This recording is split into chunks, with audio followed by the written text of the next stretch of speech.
Welcome back to another episode of Connecting the Dots podcast with me, Juliet. This is the second part of the Culture of Science campaign, sponsored by the Coalition of Health, Research and Development, CHReaD, hosted at Amref Health Africa. On this episode, we have the opportunity to speak to a woman whose innovation meets the needs of women suffering from pelvic pain by providing access to minimally invasive surgeries. For too long, women's pain has been normalized and dismissed as an expected part of womanhood, something to be endured rather than to be treated. This has resulted in late diagnosis and a cycle of suffering affecting sleep, mental health, and quality of life. As our guest says, geography and income should not determine whether a woman gets advanced care. With maternal mortality at 355 deaths per 100,000 live births, getting advanced healthcare is a matter of urgency.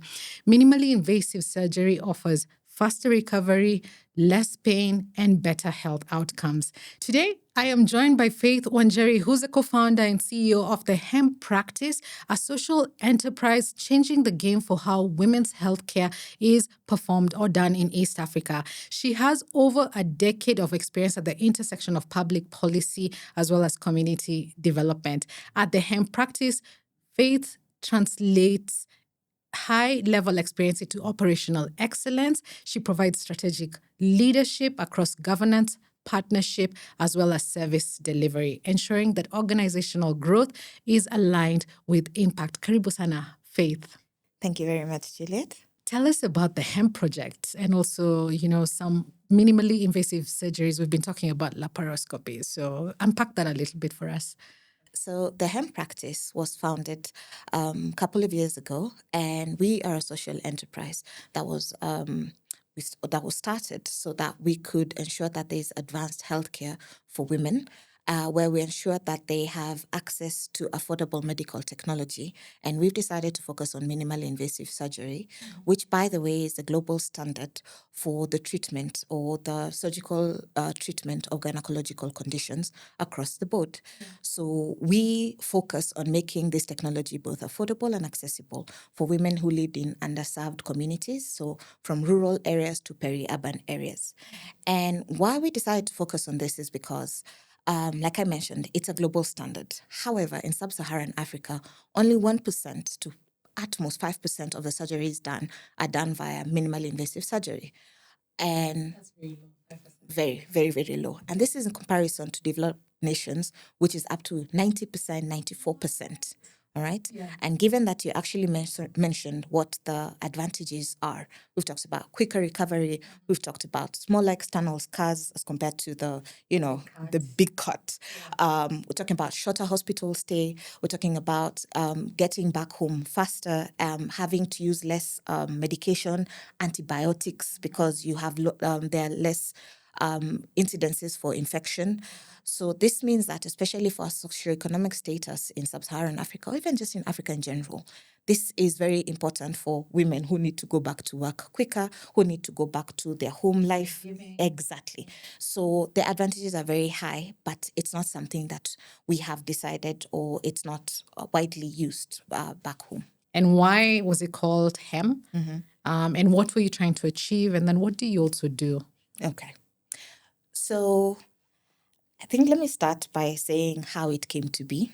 And every time you find a woman in business, it's mostly from a pain point. So this actually started from a pain point. So found myself in a rural town. I've just learned I'm pregnant. I'm so excited, Of course, yeah. But immediately after learning I'm pregnant, I developed pelvic pain. It was acute. And my husband was actually studying to be an OB/GYN. It was his final years. And we tried to manage it at home, but it was really, really painful. Yeah. So we decided to go to the teaching and referral hospital where he worked. And even his colleagues were perplexed because they used the basic screening ultrasound to try and figure out why I was in so much pain. And ultimately, because I was newly pregnant, they deduced it to being an ectopic pregnancy. So quickly... Just by observation? Yes. Okay. Because they couldn't see anything with the ultrasounds that they were using. So let's go for emergency surgery. And it had to be open surgery, or what they call laparotomy. And it was exploratory surgery to identify what is the cause of the pain. Yeah. And they opened me up, and unfortunately or fortunately, the baby was seated very comfortably in the Intact. uterus. Oh, Yeah. no. And they closed me up and said, go home, enjoy your pregnancy, and Did they address the pain? No, Okay. it did not. Okay. I'll even speak about that pain because after I got home, I developed something called hyperemesis, which is extreme vomiting or throwing up because of pregnancy. So every time I would throw up, it would pull the stitches, Yes. which made the whole Experience. horrible, and it took such a long time to heal. Now, here was the interesting part. This hospital actually had the minimally invasive or laparoscopy equipment. Yeah. But it was incomplete. It had been donated. Okay. But it was incomplete. There's some things that were not there. Some instruments were not there. So that was problem number one. Problem number two, the doctors who were on the ground had received 1-2 day trainings here and there, but nothing substantial enough for them to feel confident to actually use it. perform surgery. And you need to understand, to do an ectopic pregnancy, if you were to do it via laparoscopy, they'll just put small holes. That's laparoscopy basically. Yeah. Small holes on the abdomen, and use a camera and instruments. All right. Yeah. And they would have easily been able, it's very precise. So they would have seen that it's not an ectopic pregnancy. Yeah. And later on, when we tried to identify what could have been the issue, we figured it was probably IBS. That was what was causing the pain. Pain.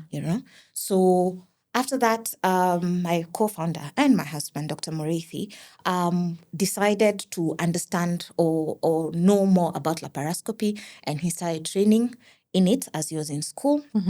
And in fact, a critical thing about laparoscopy is that it's one of those surgeries or one of those skills you can learn outside the operating theater.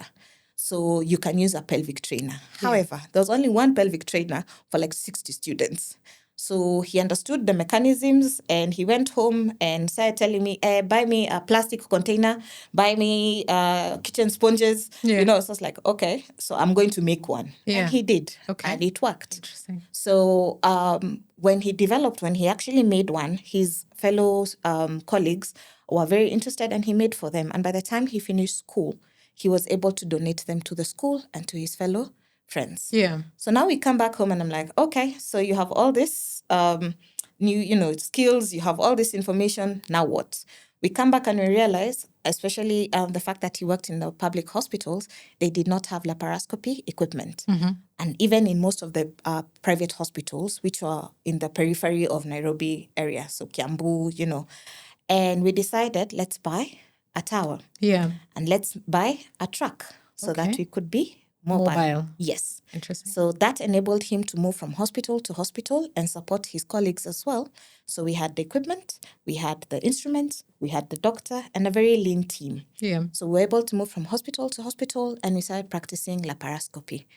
And then at some point, we decided, this is actually something that we would want to make into a business. You're right. At that time, because I had my children back to back, I was a stay-at-home. Yeah. So I was like, okay, we need to make this into something, legit, viable. Yes. And now, like you mentioned, I had experience before in project management and different places I had worked. So I decided to come back to work, and we're like, okay, so what are we going to call this business? And we were touched, or we remembered the story of the woman with the issue of blood who touched the hem of Christ's garment. Yeah. And in we the realized, in the Yeah. Bible. Yeah. And we realized that a lot of women like her, you've gone to physician after physician, you spent your money, and no one is telling you what the issue is. But a small act of faith, and she was healed. Yeah. And we wanted to be that to people, to the women. We wanted to offer that hope to the women, that their dignity can be restored, all right? That they do not have to continue going to physician after physician after physician, because most of these issues are, like you mentioned, it's advanced women's healthcare, which is not very commonplace outside major cities. Yeah. And that's how the hemp practice came to be. I mean, that's such a beautiful story. And then also the fact that the company has come off the backside of your husband's training, and also a deeply personal story. But I want to go back to the statistics. You've talked about the 5% of surgeries only happening on the continent for a problem of 1 in 6 women, which it's significant. That's a big, big number. And, you've mentioned laparoscopy. Can you tell us the difference between minimally invasive surgery and the bigger surgery, and especially give us, the numbers. I know there's centimeters versus millimeters, that difference, because we've talked about quick healing, Yeah. better health outcomes. I mean, just define laparoscopy for us. All right. So minimally invasive surgery and laparoscopy, sometimes are used interchangeably, but minimally invasive surgery encompasses a lot of specialties. For example, orthopedics have their own minimally invasive surgery. So they have something like arthroscopy. So laparoscopy is very specific to the abdominal area or the pelvic area. Yeah. So the surgeries that can be done under laparoscopy are gastrointestinal, or what you say a general surgery can do. Yeah. It can be under urology, and it can also be under gynecology. Yes. Yeah. So that is laparoscopy. And the reason it's called keyhole surgery is literally uses a small hole, Yeah. like the size Of your literally of your finger. Yeah. That's how small it is. Yeah. And they use a amazing. camera, a scope. So that's why I said it's very precise, because the camera is able to now get into the pelvic area yeah. and identify where the problem areas are. And then you use instruments to now, if it's cutting or if it's suturing, it's all done with the instruments. So call it a 2D field. Yeah. So they use a screen. Yeah. So it's like this. They literally do surgery. It's not like And this. they're not even cutting and looking at the patients. No. Interesting. So as compared to normal surgery, normal surgery, think about it as a midline incision. It's wide. For those who have gone through a C-section, it's that wide. So compare that to the small holes. All right. And if I hadn't mentioned, I actually also got laparoscopy years later. Okay. And that's why I'm able to speak so passionately and say, but this thing works. Because the amount of time it took me to heal from the midline incision, even during a CS, you're told 2 months to 3 months. Yeah. With laparoscopy, within you're back. In fact, within 2 weeks, you can go back to work. We had a patient who climbed Mount Longonot, I think, in 3 weeks' time. After the surgery. Yes. That's how quickly you get back to your normal life. Yeah. So that's laparoscopy. How does the dismissal of women's pain affect women's health-seeking behavior? Do they tend then not to go to the hospital more? Do they just sit there with the pain, and do they not get healing for this? First, you need to understand what pelvic pain is. I don't even think most of us know. Yeah. One day you didn't have your period, and then the next you have it. You're having a period. And the next thing you're told is, oh, you have pain. That's normal. How bad is it? That's fine. On a scale of 1 to 10? You can manage. Yeah. Yet pain, all right, is like, think about your car. If a check engine light comes on, or any light comes on the dashboard, you're running to the next service station, mechanic. Exactly, to understand what the issue is. That's how serious it is, all right? And sometimes we don't even know what this pelvic pain is, all right? Because pelvic pain is pain that you feel below your umbilical cord, all right? Yeah, that belly button area. The belly button area. Yeah. Yeah, they said umbilical. Yeah, the belly button area. Yeah. So, and it can either be acute or chronic. What I faced was acute. Women who get the ectopic pain pregnancy, that's acute. Yeah. Women who get pain from ovarian torsion, that's like when your ovary twists. That's a very serious thing. Yeah. That's acute. It just happens. Yeah. All right? Yeah. But here's the most interesting thing. We assume that pelvic pain is gynecological. That's it. However, it's wider. It can either be gynecological, like I mentioned. It could even be fibroids, caused by fibroids, an issue with your ovaries, an issue with your cysts. That can be one issue. Yeah. It can be digestive, like IBS, like what I mentioned. Yes. Right? Yeah. And thirdly, it can also be urological, stones, having kidney stones or a UTI. Yes. All right. So first, understanding what kind of pain it is very important. And chronic pelvic pain is pain that you felt for between 3 to 6 months. Okay. And this is something that we're not able to chat. And if I could be personal, in fact, we did a story. So for us, for me, my mom, my grandmother, and my sister, we've all had pain, chronic pelvic pain. And it's presented in different ways. Wow. But because, and it all started with period pain. Yeah. All of us went through it, but each of us was told the same stories. Ni, kawaida. Kawaida. Just sit through it. Sit through it. What do you need? Painkillers, shots, etc. It's very normalized. And sometimes the unfortunate thing, it's actually propagated not by the men who would tell you,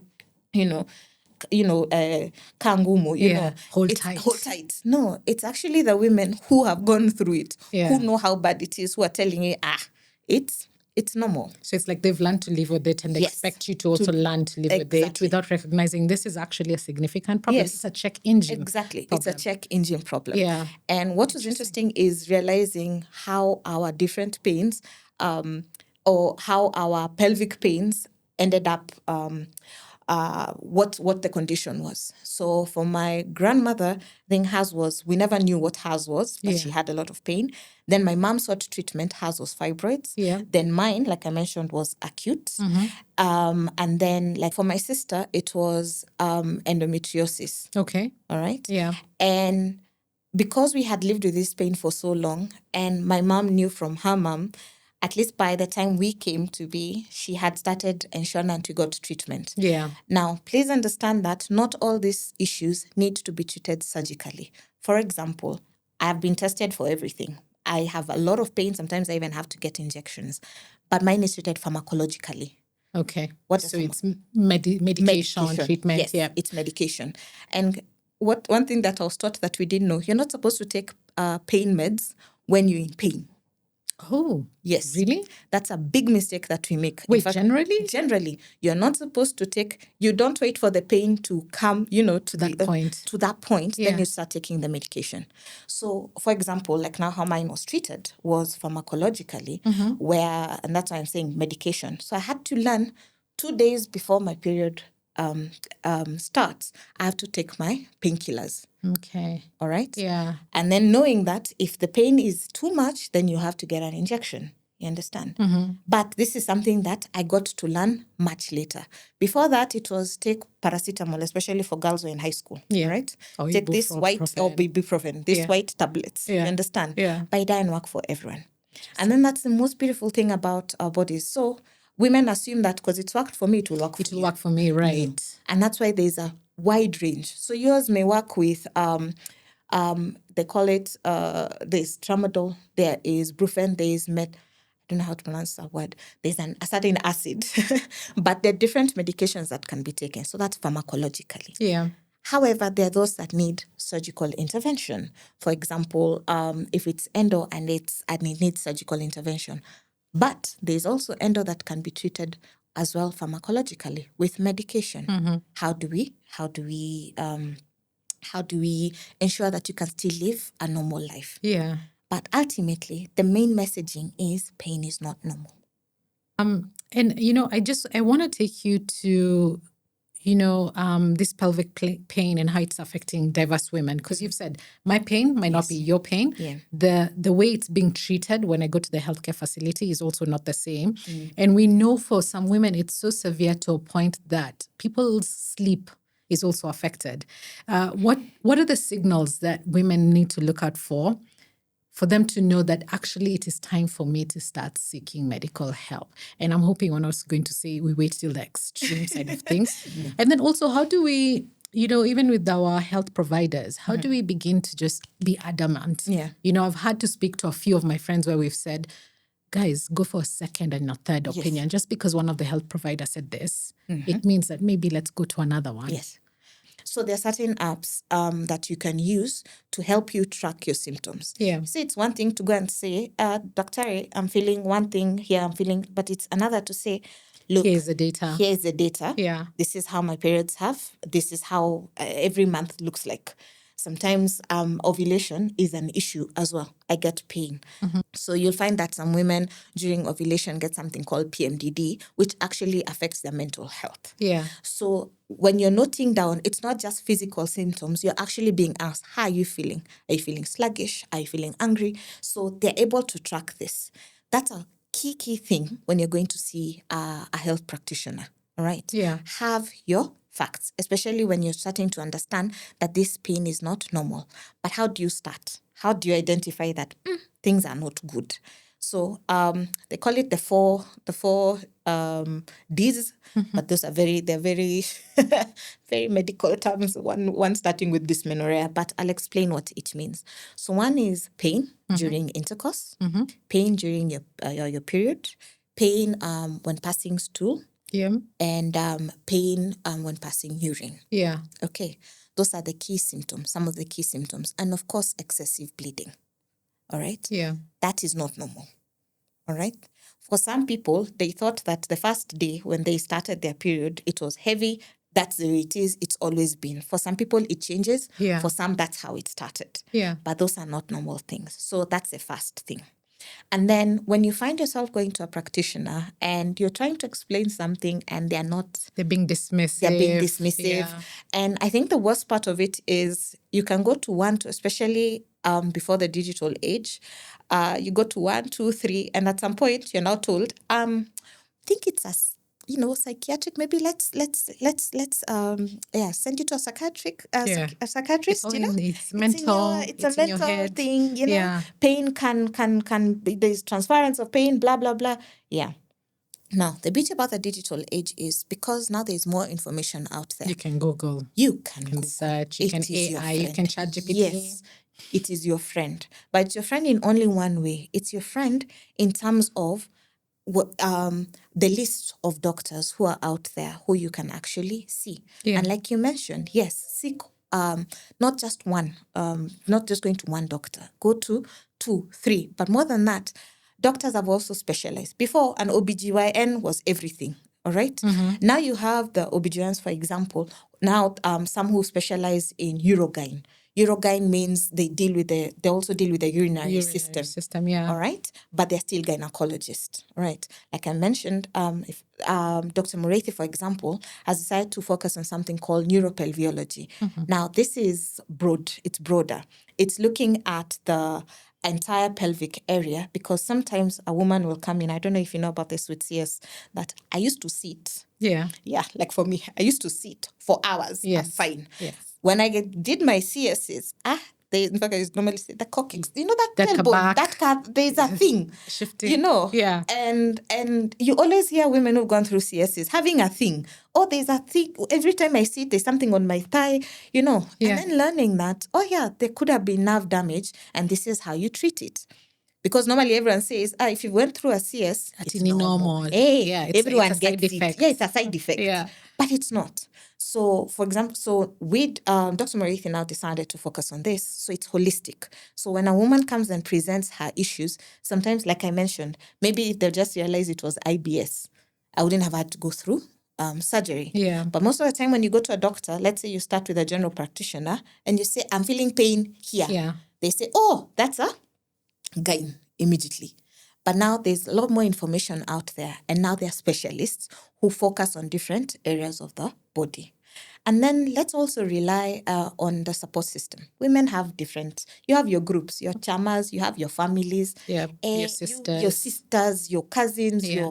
even workmates. Yeah, even work colleagues. Work colleagues. It's true. And sometimes we feel that because everyone thinks it's normal, I won't talk about this. Have you ever seen men with a cold? A simple cold knocks them out completely. Yes. And everyone will know they have a cold and what they're drinking, what medication they need to take. Yeah. So if women become more comfortable speaking about these things and understanding, like I mentioned, that it is not normal, they will seek out help even from each other. And it's very easy to say, oh, no, there's a doctor so-and-so here. There's a doctor so-and-so here. But ultimately, unfortunately, some have the ability to keep seeing these doctors. I mean, seeing this specialist is not cheap. Yeah, exactly. The costs are ridiculous. It could range from 5,000 shillings to 10,000 shillings. And you just don't go once. So using, like I said, some will know, some will not know. All right. But that's why I say the digital age is very important. Yeah. I mean, and let's talk a little bit about the hemp practice and what you're doing in terms of training, healthcare providers. And like you said, seeking specialist treatment, especially for gynas, OBGYNs, is not cheap. Yeah. How are you making it affordable for people in the rural areas, because you said that's your population that you're targeting, or even in the semi-urban areas. When we started the hemp practice, our flagship initiative was lap on wheels. Lap on wheels. Lap on wheels, yes. I couldn't say laparoscopy when we started. That would have been a long word. Laparoscopy on wheels. No, so it was lap on wheels. Yeah. And what we realized is that hospitals lacked it's expensive to purchase the equipment. It's expensive to hire the trained staff from the theater to the doctors.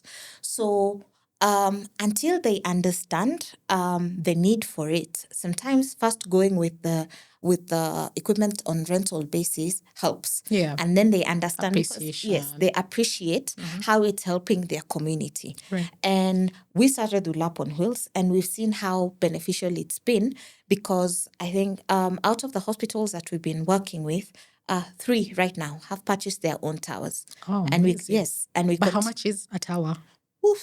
the whole Upwards. system won't cost you anything less than between 5 to 10 million. Oh, yes. Wow. Yeah. And this is like for public. That is high. That's high. And that's not just the problem. You've mentioned about training. That's what I was telling you about the specialists. So we realize it's not always about the equipment, because there are hospitals that said we bought the equipment, but it's collecting dust there. Oh, no. because the people are not trained. Yeah. So one thing I've appreciated about Dr. Muriithi is having a very global view to understand where the issues are. And he's done various trainings to see where there are loopholes, to see what can be improved. And he realized one major problem was these 3-day trainings. All right? Yeah. They're not sufficient. They're not sufficient. Yeah. It needs to be constant. It needs to, and you need a lot of practice. So we decided to come up with a training program, which is called Stitch and Knot. So it's laparoscopic suturing, which is actually the most difficult type of skill in laparoscopy. Okay. Because it's learning how to suture, which is sew. You know, the like the stitching. But with instruments. Okay. Yeah. Oof. In fact, I was told it's almost as difficult as learning how to tie your shoelaces with chopsticks. Wow. Yes. So it's one of the most difficult. And why we decided to teach this is because we've said who we're targeting. We're targeting doctors who actually work in these communities. All right. So laparoscopy tends to become more and more expensive because of the type of, let's say, the equipment that needs to be used, the instruments that need to be used.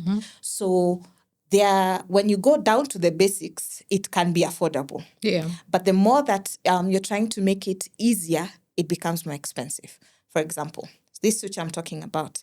So if a doctor learns how that particularly hard skill, all right, that suture costs anything between, I think it's between $1 or $2. All right, so think about 100, about 250 there. Yeah, all right, 150 to 50 and Kenya shillings. Yeah. Okay.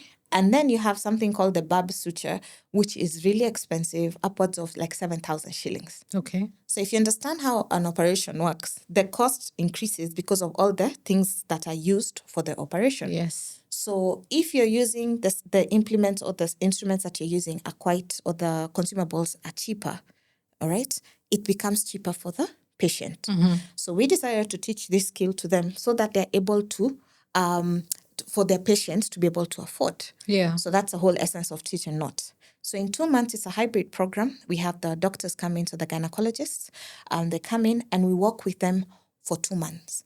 Every single day, they have to practice for 30 minutes and send us videos which we assess. Yeah. Wow. And I remember at the beginning, like, no, we won't have time. We said, you have to make time because you will not graduate. Yeah. We cannot send you out there not having known that you can actually, perform the surgeries. Exactly. Yeah. And it's been great because now with that particular training, we have currently 35 doctors or gynecologists who have trained. And by the end of this year, we should have about 70 gynecologists who will have trained. Yeah. And this program has been quite impactful because, like I said, as a hemp practice, we try and balance the two. It's both service to the women as well as also capacity building for the healthcare professionals. So through our Lap on Wheels program, as the doctors continue training, we have surgical camps. So it's 3 surgical camps for women. Nice. And with every training, we treat about 10 women and they get free surgeries. So as it stands, 30 women have gotten these free surgeries. Successfully. It's amazing. Yes. And it has been supported, in fact, by different private entities, because at first we always wondered, it was a big part of what we did, treating women in the public hospitals or in the low-cost hospitals, but it became unsustainable. So we'd stopped it for a while. But that's still a very big part of who we are. So now, because we started it again, we've actually received support from, like I mentioned, some private companies. And the biggest one for me was grade 10 boys, actually, from Crawford International School as part of their community service. They raised funds to support the surgeries for the 8 women from the last surgical camp. Yeah. When you're doing it for free, how much are you going at a loss at? Like, so with the grade 10 from Crawford, how much is a surgery for a woman in the rural areas? So the beauty is CHReaD does work. Yeah. All right. Okay, So good. it does. So they're able to register for CHReaD. So that has also helped because it pushes them to register for CHReaD. So they register for CHReaD, and then there's normally a bit of a top up for the hospitals because of using the equipment. So CHReaD does work. So these women just need to register for CHReaD. And then we've been working with mission hospitals. So one in Thika, it's called Mary Helper, the Sick Mission Hospital.